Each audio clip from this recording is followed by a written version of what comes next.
protect you, like your Pakistani army.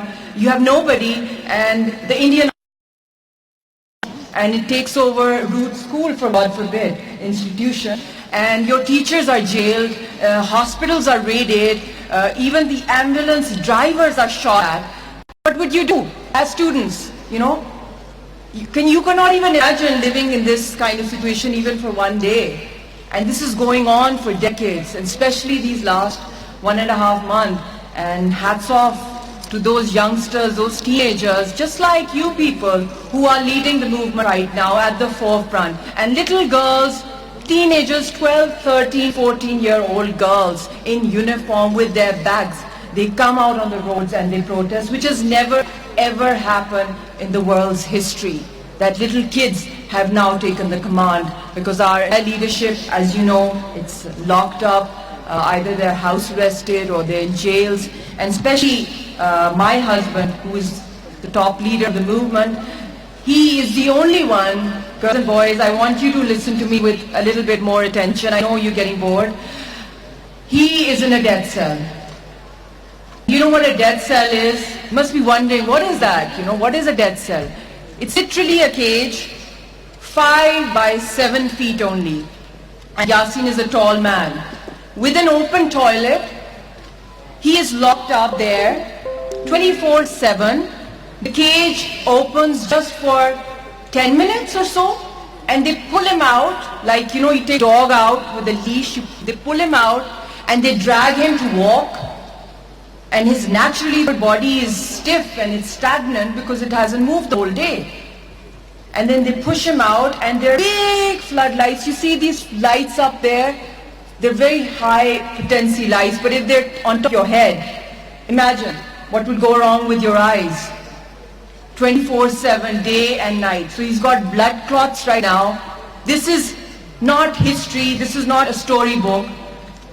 This is the direct victims are speaking to you right now. It's not coming from another person. I'm his wife, and he is the love of my life. It was a marriage full of love and a dream, a fairy tale, to marry the bravest man in the world. That's what, I am not the only one who says that. The whole world acknowledges that.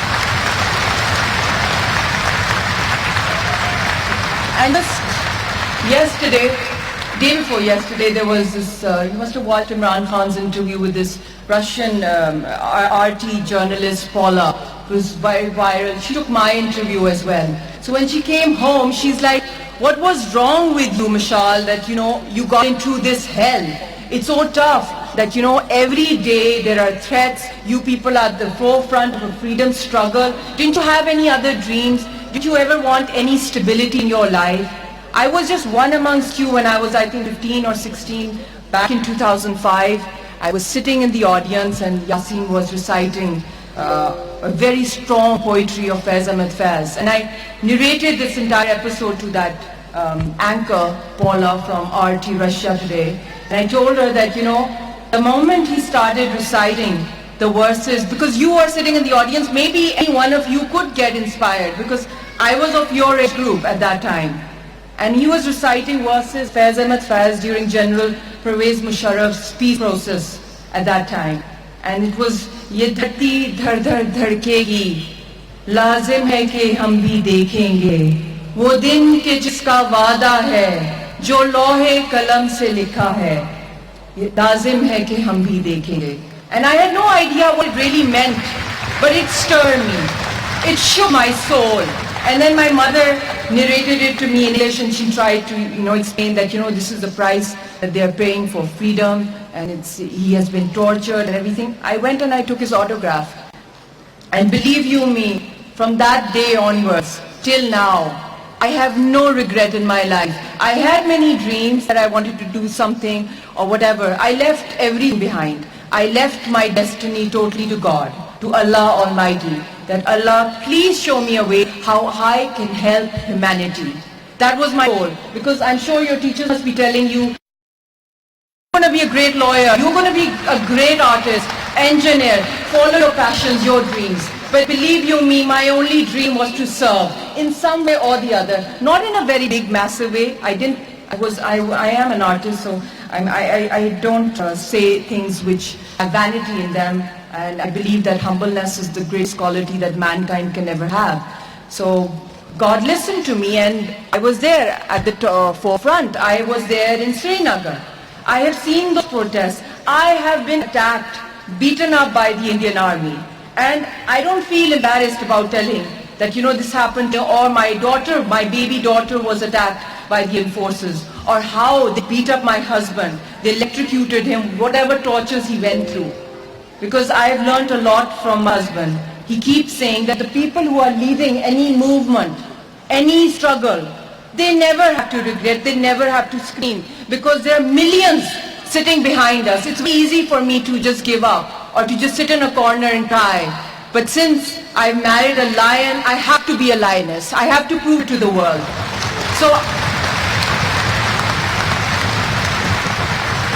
but it's not easy. It's not easy. Every day is very tough for us. We have to go out with, iron nerves. And I have been going in almost 400 educational institutes within Pakistan. It was my dream to start a grassroots mobilization drive, and I discussed it with Mr. Faisal also about the UN mechanism of engaging the youth through that. So if I would request Mr. Faisal, your great father, Colonel Mushtaq, that if you have a huge strength of students over here, and I'm glad there are a lot of lawyers also, because Kashmir is basically, it's a legal issue. International humanitarian law and human rights law, that's where it falls in. And we have very few experts on that. So I would suggest the lawyer sitting on the right side that please kindly, Kashmir desperately needs experts on IC and ICC front, international humanitarian law. That's where, because basically it's a legal case. नाज़रीन, हुर्रियत रहनुमा